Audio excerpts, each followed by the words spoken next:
Presidente Lula discursa na Bélgica e diz repudiar o uso da força para resolver disputas. E você vai ver também.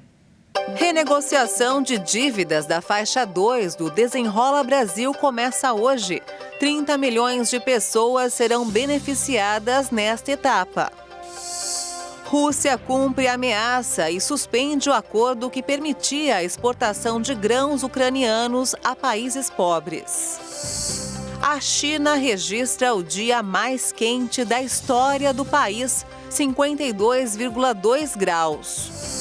Hoje é o Dia Mundial do Emoji, uma forma de comunicação que foi criada há mais de 20 anos e ganhou muita popularidade. Agora, no Jornal das 18h30.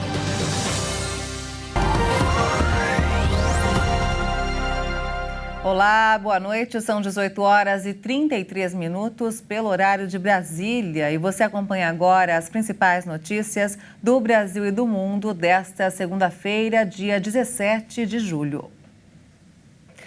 Na Bélgica, o presidente Lula discursou durante a abertura da terceira cúpula da Comunidade dos Estados Latino-Americanos e Caribenhos com a União Europeia e repudiou o uso da força para resolver disputas. Em seu pronunciamento em Bruxelas, o presidente Lula também cobrou recursos para a proteção das florestas e criticou a guerra da Ucrânia, que teve início em fevereiro do ano passado. A guerra na Ucrânia é mais uma confirmação de que o Conselho de Segurança das Nações Unidas não atende aos atuais desafios, à paz e à segurança. Seus próprios membros não respeitam a Carta da ONU. Em linha com a Carta das Nações Unidas, repudiamos veementemente o uso da força como um meio de resolver disputas. Lula acrescentou ainda que o Brasil apoia propostas que visam negociar a paz na Ucrânia e criticou as sanções impostas à Rússia para solucionar o conflito. As críticas à guerra continuaram após ele cobrar o pagamento de 100 bilhões de dólares aos países em desenvolvimento pelas nações ricas por danos causados em razão da Revolução Industrial. O petista disse que, ao invés de pagarem, os países gastaram trilhões de dólares na máquina da guerra como forma de compensação pelo mal que causaram ao planeta desde a Revolução Industrial. Até terça, o presidente participa do encontro que reúne 60 países que integram a cúpula da Comunidade de Estados Latino-Americanos e Caribenhos e da União Europeia. Começou a valer hoje o programa Desenrola do governo federal. Nesta primeira etapa, podem ser negociadas as dívidas bancárias feitas entre janeiro de 2019 até o fim do ano passado, que continuam ativas. O programa pode ajudar uma parte dos mais de 70 milhões de brasileiros inadimplentes a limpar seus nomes. Segundo o governo, a principal dívida é de quem não consegue pagar em dia a fatura do cartão de crédito. As pessoas vão ter que procurar os bancos para negociarem os valores. A Fazenda projeta que serão beneficiadas cerca de 30 milhões de pessoas nesta primeira fase do programa. O ex-presidente José Sarney recebeu alta do hospital em São Luís, no Maranhão. Sarney, de 93 anos, foi internado após tropeçar e sofrer uma queda em casa no domingo. Em nota, o hospital informou que ele foi diagnosticado com uma pequena isquemia cerebral, que é causada por um bloqueio na circulação sanguínea do cérebro. Em razão do quadro de saúde estável, o ex-presidente foi liberado após a realização de exames. Após a passagem do ciclone extratropical pelo sul do Brasil, a população se une para consertar o que foi destruído e assim conseguir voltar para casa e seguir a vida normalmente. A repórter Gislaine Rodrigues, direto da cidade de Rio Grande, no Rio Grande do Sul, tem mais informações. Olá a todos que nos assistem. Então, a passagem do ciclone extratropical que atingiu a região sul do país deixou um rastro de destruição em diversas cidades do Rio Grande do Sul, Santa Catarina e Paraná. Os temporais de chuva e as rajadas de vento, que chegaram a mais de 140 km por hora em algumas regiões, causaram destelhamentos, bloqueio de rodovias, pontos de alagamentos e muitas, mas muitas árvores, postes e fios caídos. Inclusive, essas quedas ocasionaram diversos transtornos no fornecimento de energia elétrica e de água nos municípios, que ficaram com dificuldades de comunicação. Aconteceram muitas falhas nas redes de celular e de internet. Por momentos, ficamos totalmente incomunicáveis. Foi bem assustador. Aqui no Rio Grande do Sul, mais de 500 pessoas ficaram desabrigadas, mais de 600 desalojadas e cerca de 800 mil sem luz. Um número bem triste. Falando nisso, ainda sobre o fornecimento de luz elétrica, até hoje pela manhã, aqui em Rio Grande, por exemplo, várias residências ainda não tiveram sua energia restabelecida. São quase 100 horas sem luz. A gente teve registro também de algumas pessoas feridas em decorrência do fenômeno e, infelizmente, 2 vítimas fatais. O senhor Danilo, que residia aqui em Rio Grande e também teve sua vida perdida por uma queda de uma árvore na sua residência, e o senhor Ronildo, em Lajeado, que foi encontrado em uma área alagadiça. Algumas cidades também decretaram situação de emergência. Nesse paralelo, a gente vê um movimento bem bacana da população e de diferentes órgãos, uma corrente do bem para tentar trazer dignidade para todas as famílias atingidas. Mas agora o tempo começou a se firmar, a chegada de uma massa de ar frio e seco faz com que toda essa instabilidade climática comece a se afastar, o que vai dar um fôlego para os municípios começarem a se reestruturar depois de tantos danos, né? Volto com vocês. Obrigada, Gislaine, pelas informações. E olha só, o missionário R.R. Soares está com a agenda cheia neste mês de julho. E o motivo são as campanhas de fé e maravilhas que estão sendo realizadas em diversas cidades do país. Logo mais às 19 horas acontece o terceiro culto na Igreja Internacional da Graça de Deus em Brasília. E quem tem mais informações direto de Brasília é a repórter Caroline Fernandes. Boa noite, Caroline.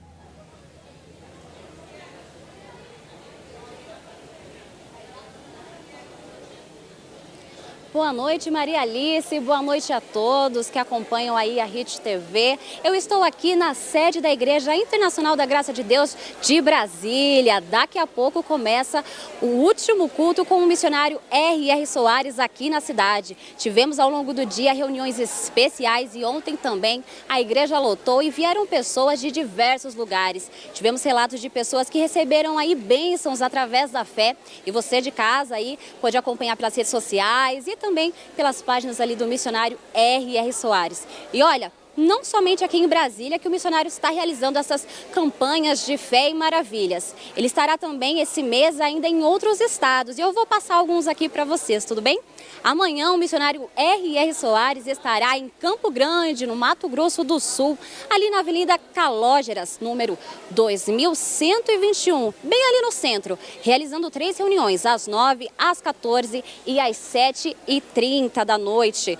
Bom, para o pessoal do Sul, ainda esse mês, ele estará em Curitiba, o missionário, realizando reuniões ali especiais, lá no Espaço Torres, às 2h40. Em Porto Alegre, 3 encontros de fé, às 9, às 13 e às 19 horas, na Avenida Júlio de Castilhos, número 492. Vai ter também em Florianópolis, você aí de Florianópolis é super bem-vindo para participar desse culto, viu? Ali na rua Arce Prestes Paiva, número 135, às 9, às 13 e às 19 horas. Bom, para o pessoal de Criciúma, tem encontro especial também, viu? Às 9, às 14 e às 19, na Avenida Miguel Patrício de Souza, número 300. E para fechar esse mês, gente, de campanhas do missionário, você que está esperando para participar e é do norte, o missionário estará também em Manaus, ali na Avenida Constantino Neri, número 1965. Acredito que será encontros especiais, e você de casa, é claro, é o nosso convidado, viu? É isso aí, volto com você no estúdio, Maria Alice. Muito obrigada, Caroline, pelas informações, viu? E olha só, você que não é de Brasília também pode acompanhar as reuniões com o missionário. Os encontros serão transmitidos pela Hit TV, então fique ligado e receba essa mensagem com muito poder. E vamos agora direto ao Rio de Janeiro com informações desta segunda-feira com o repórter Anderson Nascimento. Boa noite, Anderson.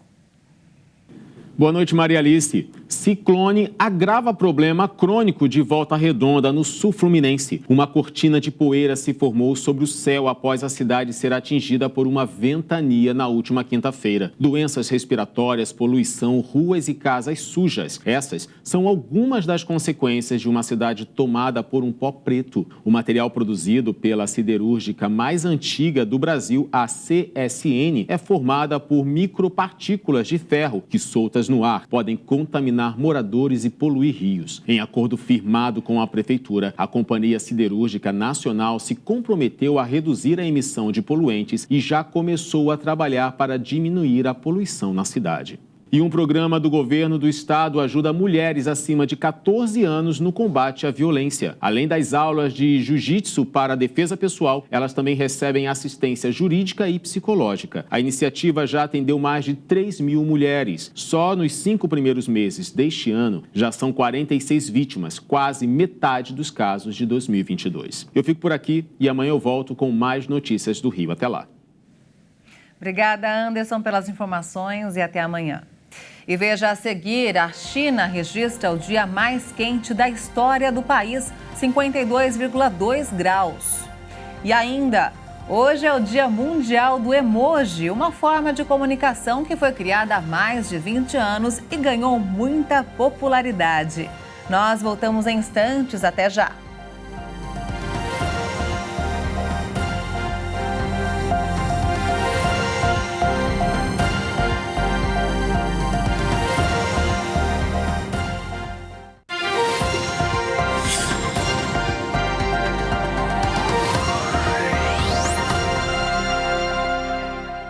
Estamos de volta às 18 horas e 45 minutos pelo horário de Brasília. Vamos falar de economia. A atividade econômica do Brasil caiu 2% em maio, praticamente devolveu a alta do mês anterior. O resultado do índice IBC-BR, pesquisado pelo Banco Central e que é apontado como uma prévia do PIB, refletiu o fim da safra de soja e a redução das vendas do varejo. O indicador mostrou a importância da atividade agrícola no Brasil, mas no acumulado do ano, o número está positivo em 3,6%. E na China, a economia cresceu apenas 0,8% no segundo trimestre, em comparação com os 3 meses anteriores. A atividade econômica enfraquece tanto no mercado interno, onde houve recorde no desemprego entre os jovens, como nas negociações com o exterior. Em relação ao mesmo trimestre do ano passado, a alta foi de 6,3%. E vamos agora ao mercado financeiro. O dólar fechou a sessão desta segunda-feira em alta, após a China reportar um PIB abaixo do esperado no segundo trimestre deste ano. Investidores ainda acompanharam o início da temporada de balanços corporativos nos Estados Unidos e seguiram atentos aí a eventuais sinais sobre a política monetária do Federal Reserve, o Banco Central norte-americano. O dólar avançou 0,24% e encerrou o dia cotado a R$ 4,80 na venda. E o Instituto de Pesquisa Econômica Aplicada, o IPEA, estima que a alíquota do novo imposto criado pela reforma tributária deve ficar em mais de 28%. Nesse patamar, o tributo seria um dos maiores do mundo. A alíquota brasileira vai ser definida em lei complementar. E a expectativa inicial era de que ficasse em 25%, mas efeitos de regimes favorecidos, alíquotas reduzidas e isenções incluídas no texto antes da votação pela Câmara devem pressionar por uma alíquota maior.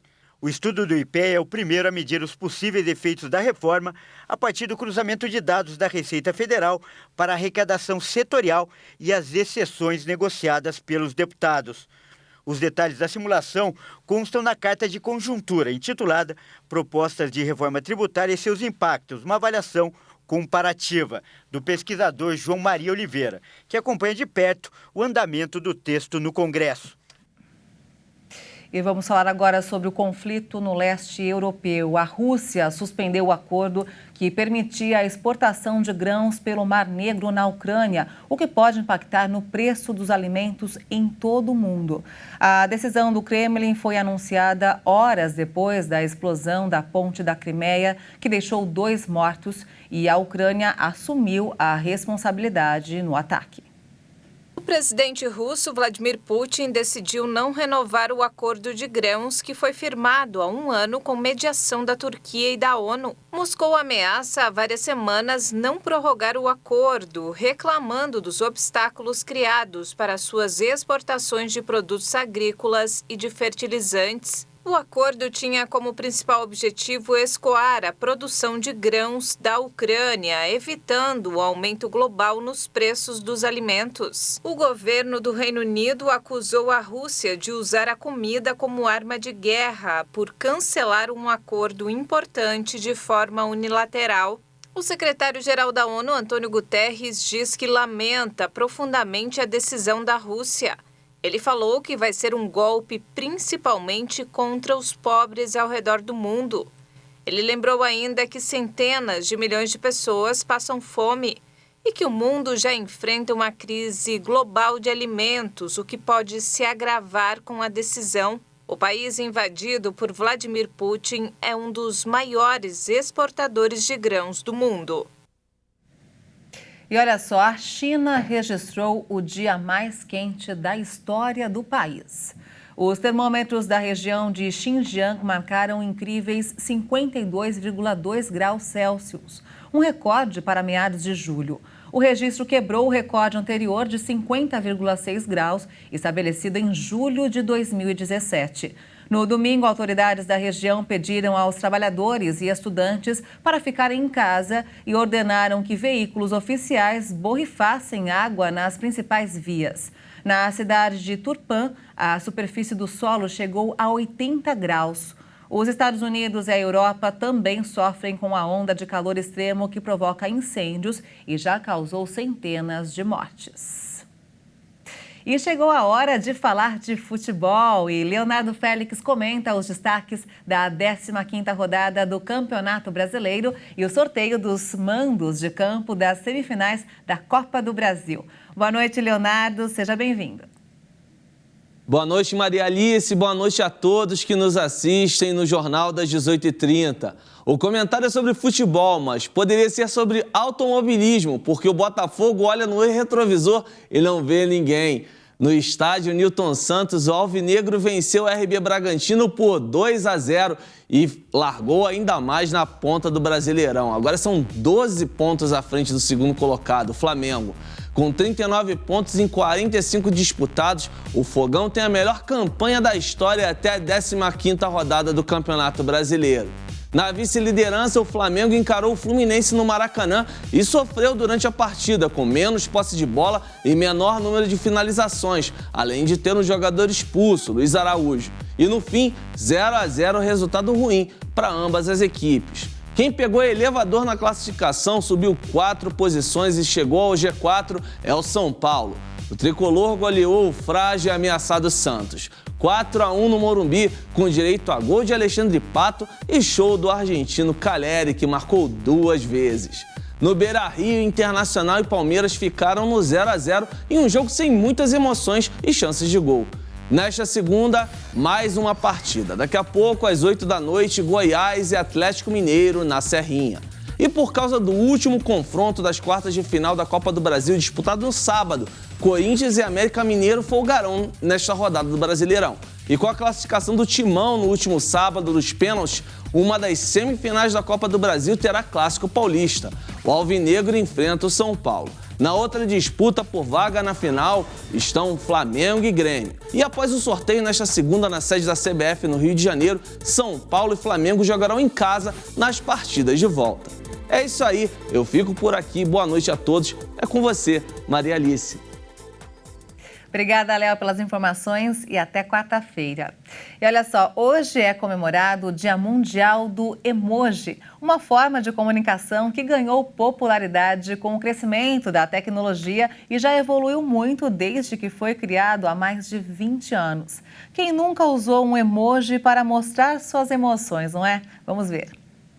De origem japonesa, a palavra emoji é a junção dos elementos e, de imagem, e da palavra moji, que significa letra. Atualmente, não tem quem não use uma das tão famosas carinhas ou ícones para se comunicar. O que muita gente não sabe é que eles foram criados há mais de 20 anos e evoluíram muito até chegar aos padrões atuais, presentes em todos os aparelhos celulares.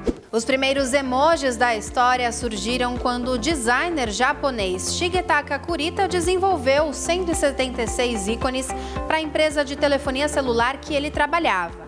Inicialmente, esses ícones circulavam entre os celulares e pagers daquela companhia. A tecnologia foi crescendo, eles acompanharam a tecnologia e hoje estão nas redes sociais e no coração de todo mundo. Sem sombra de dúvida, os emojis se tornaram uma parte importante da nossa comunicação contemporânea. Eles vêm desde as salas de bate-papo lá nos anos 90 e permaneceram, especialmente dentro dos aplicativos de mensageria que se tornaram tão populares, notoriamente incrível a quantidade de emojis que foram criados. Então eles também são uma espécie de representação do que está acontecendo.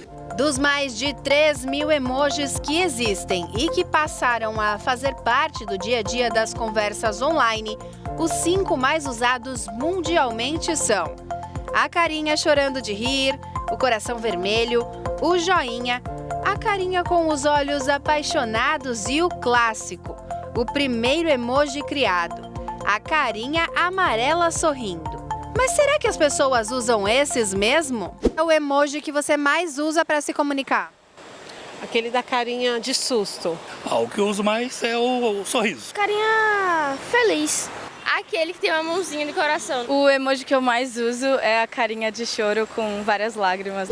E muito do que são os seus emojis preferidos ou mais usados, eles representam as emoções, já que com a tecnologia e a troca de mensagens, não é possível ver como o outro reagiu a uma conversa. É uma forma rápida para responder, se a pessoa usar só o emoji, mas ele também complementa o texto, dando um tom de emoção, de interpretação. Não acredito que vá substituir as palavras de forma alguma, muito pelo contrário, traz mais diversão, traz mais leveza.